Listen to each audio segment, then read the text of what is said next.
Se você está no podcast, confira nosso podcast Criminally Listed apresenta Into the Killing. É sobre casos frios que foram resolvidos, novos episódios a cada 2 semanas.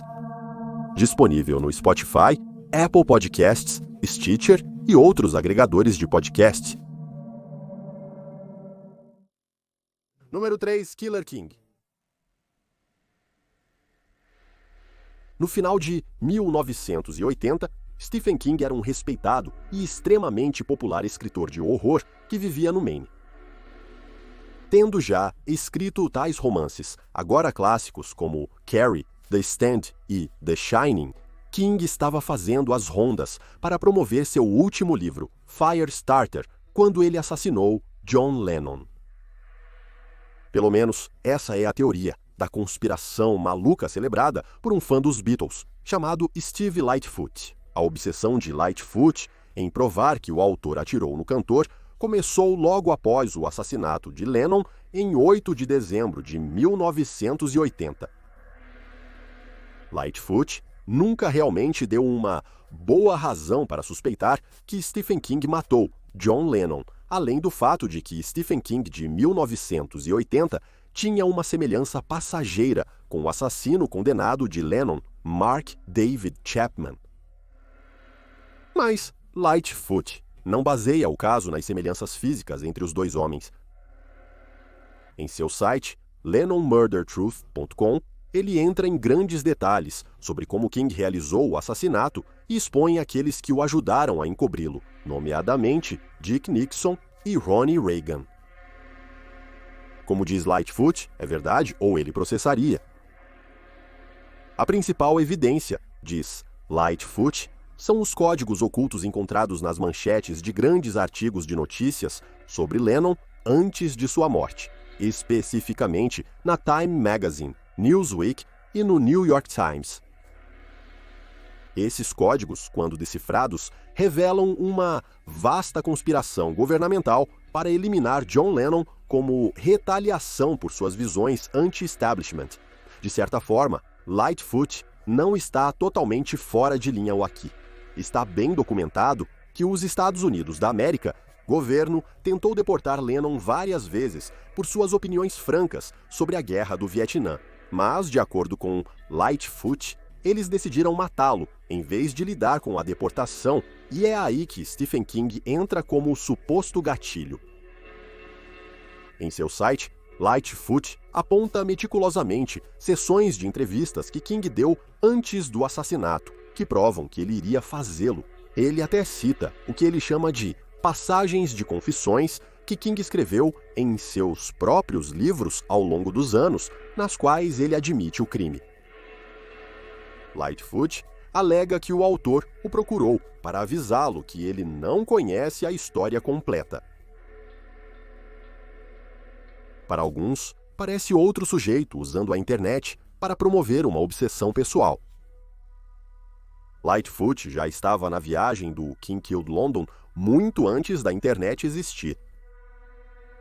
Avistamentos de sua notável van, adornada com manchetes e mensagens, eram celebrados em toda a Califórnia durante os anos 80, e essa é uma tradição que Lightfoot continua hoje com uma nova van e um anúncio para seu site, onde ele ficaria feliz em vender um livreto de 24 páginas que permitiria ao leitor decifrar os mesmos códigos de manchetes que ele tem. Tudo parece uma espécie de diversão inofensiva e divertida, mas, para Lightfoot, a conspiração não é brincadeira. Relatórios indicam que Lightfoot apareceu em eventos públicos de Stephen King, seguindo o autor para provocá-lo sobre o assassinato. Uma vez, Lightfoot até foi preso. Disse King, em 1994, Stephen Lightfoot tem sido uma pedra no meu sapato por muitos anos. Mas mesmo agora, com uma nova van e um novo livro de Stephen King saindo, não parece que essa pedra vai desaparecer tão cedo. Número 2. Avril ao de Avril. Lavigne assinou seu primeiro contrato de gravação aos 16 anos. 2 anos depois, em 2002, seu primeiro álbum, Let Go, explodiu nas paradas e consolidou Avril na história da música pop. Contudo, segundo uma teoria da conspiração extremamente selvagem, tudo desandou para Avril desde então. Segundo a teoria, Avril rapidamente se cansou das constantes turnês e aparições públicas que sua nova fama exigia. Era demais, muito cedo, e a adolescente entrou em uma profunda depressão. Ela se recusou a aparecer em público, dar entrevistas e não queria mais ser uma estrela pop. Mas com seu álbum voando das prateleiras, os executivos de gravadora que a contrataram ficaram em uma situação difícil. Eles tinham uma mina de ouro de $1 milhão em suas mãos, mas ela não cooperava. Então, segundo alguns, os executivos recorreram a estratégias passadas do rock. Eles contrataram uma sósia para se passar por Avril e assumir o trabalho, deixando a verdadeira Avril sozinha em sua mansão, até que ela, eventualmente, tirou a própria vida em 2003, deixando uma jovem chamada Melissa Vandella para assumir sua vida e carreira. Então, pouco antes de Avril supostamente morrer, Vandella foi treinada para cantar e se passar por Avril. Vandella foi inicialmente contratada para ser uma dublê e substituta de Avril quando se tratava de lidar com os paparazzi. A troca clandestina de sósia de celebridade não é uma ideia nova. O exemplo mais famoso disso talvez seja a lenda urbana de que Paul McCartney, dos Beatles, morreu em um acidente de carro em 1966, durante o auge da Beatlemania, deixando os executivos sem escolha a não ser trazer um sósia de Paul para completar o quarteto. A teoria de que Paul está morto ganhou força no final dos anos 60 e início dos 70, principalmente nos campos universitários. A revista Life dedicou uma reportagem de capa a isso em 1969. No artigo, o próprio McCartney, supostamente, é citado dizendo que a teoria era toda malditamente estúpida.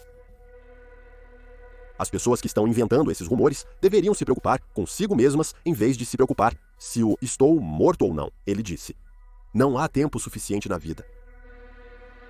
Parece que um indivíduo no Brasil não recebeu o memorando de McCartney. Após o lançamento do segundo álbum de Avril Lavigne, Under My Skin, de 2004, este fã brasileiro começou a notar algumas diferenças peculiares, não só na música de Avril, mas na própria cantora. O fã lançou um site chamado Avril Está Marta para provar que uma troca havia sido feita. A diferença mais óbvia, aponta o site, é a aparência da cantora, especulando sobre cirurgia plástica, incitando mudanças radicais em suas escolhas de moda, passando de camisetas e jeans para conjuntos de diva pop que mostram o abdômen. Sua voz, também, soava mais fina do que em seu álbum de estreia, afirma a teoria. A nova Avril era mais alta, magra e tinha um autógrafo totalmente diferente do anterior. No total, o site Avril Este Morte aponta dezenas de supostas evidências dessa decepção. Tudo, desde letras de músicas enigmáticas, a citações de mídia, a fotografias cuidadosamente analisadas e análises de vídeo quadro a quadro, tudo na esperança de provar que a Avril Lavigne, que ainda se apresenta hoje, é na verdade Melissa Vandella disfarçada. Tudo para que os executivos da gravadora pudessem extrair milhões adicionais de sua falecida vaca leiteira. Mas o que seria uma teoria da conspiração atraente sem uma negação firme daqueles supostamente envolvidos no complô secreto? Bem, a lenda realmente ganhou força em 2011, ressurgiu com invenções em 2019, finalmente forçando a cantora a responder ao boato estúpido da internet. É tão estranho, ela disse à Entertainment Weekly. Tão estúpido. E parece complicado também. É o último 1960, na América, e tudo está à beira de uma mudança fundamental. Jovens que adotaram o nome de hippies e seguiram com ele se reúnem em grandes protestos por todo o país, tentando pôr um fim à guerra no Vietnã. Mais do que apenas parar a guerra, eles querem ser ouvidos. Não são mais os alunos bucólicos da escola primária dos anos 1950. O movimento jovem do final dos anos 60 realmente acredita que, se unidos, podem mudar o mundo.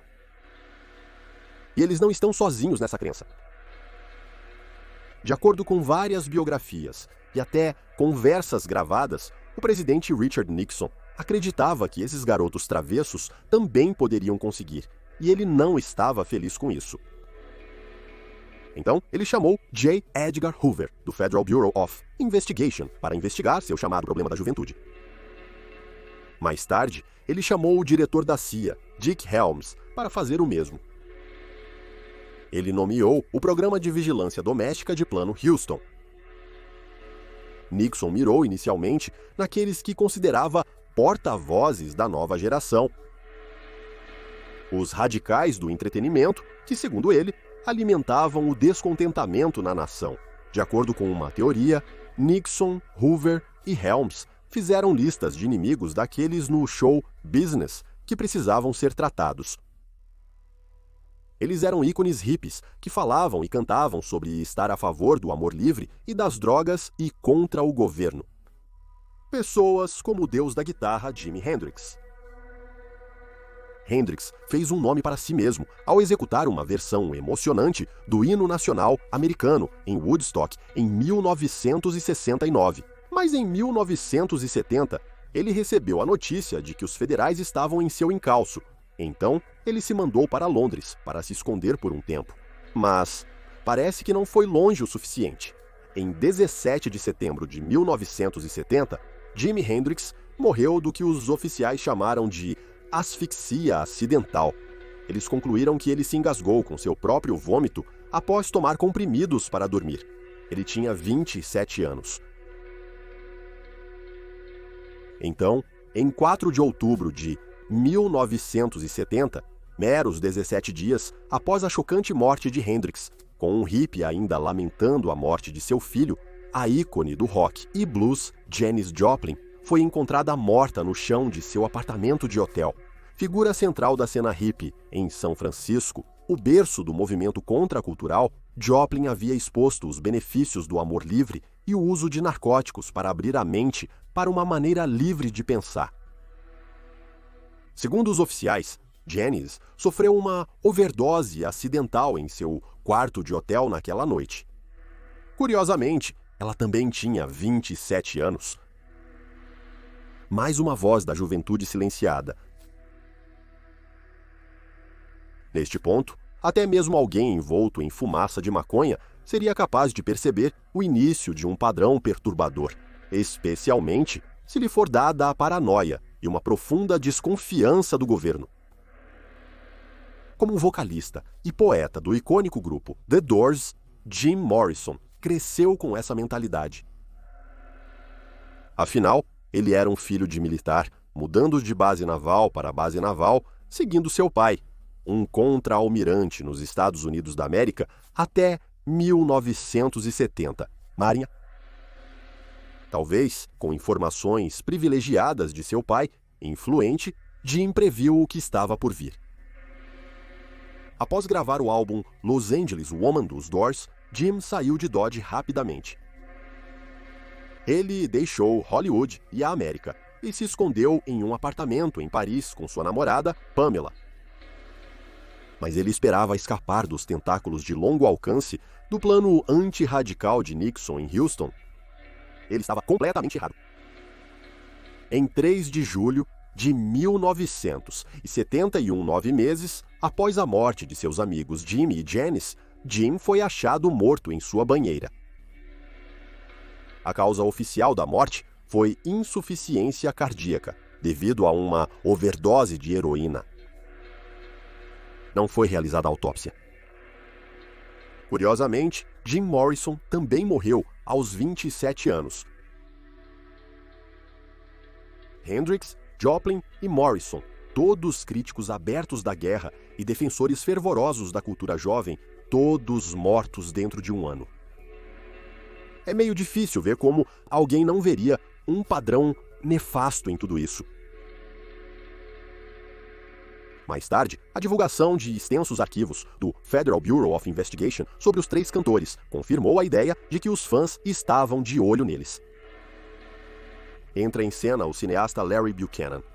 Em 1984, ele lançou um filme chamado Down on Us, que postulou pela primeira vez a ideia de que a CIA e o Federal Bureau of Investigation tinham eliminado Jimmy, Janis e Jim, exterminando os 3 cantores a quem ele chamou de os flautistas de Hamelin do rock. O filme não foi bem recebido. O New York Daily News chamou isso, cito, o trabalho de um marciano cujo entendimento da contracultura vem de antigas edições da revista Life, fim de citação. Isso aparentemente foi intrigante o suficiente para despertar uma teoria da conspiração mesmo assim.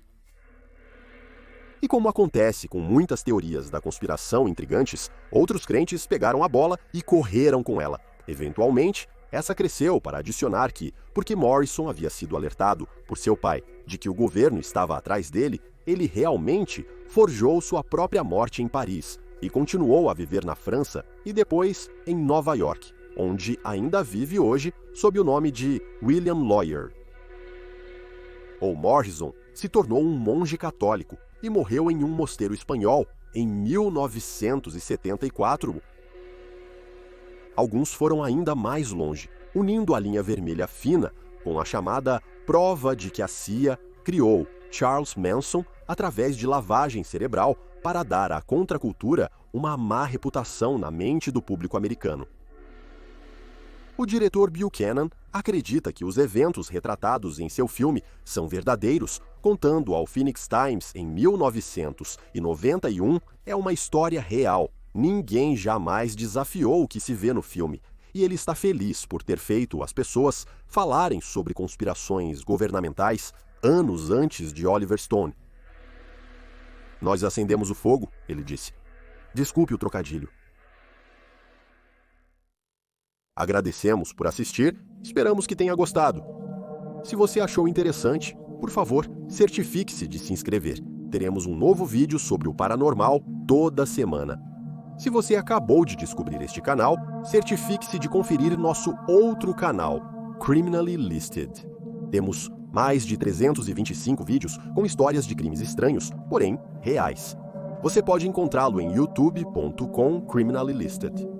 Temos também um podcast sobre casos não resolvidos que foram solucionados, chamado Criminally Listed Presents into the Killing. Você pode encontrá-lo no Stitcher, Spotify, Amazon Music e onde mais houver ótimos podcasts. É isso por hoje. Obrigado por assistir.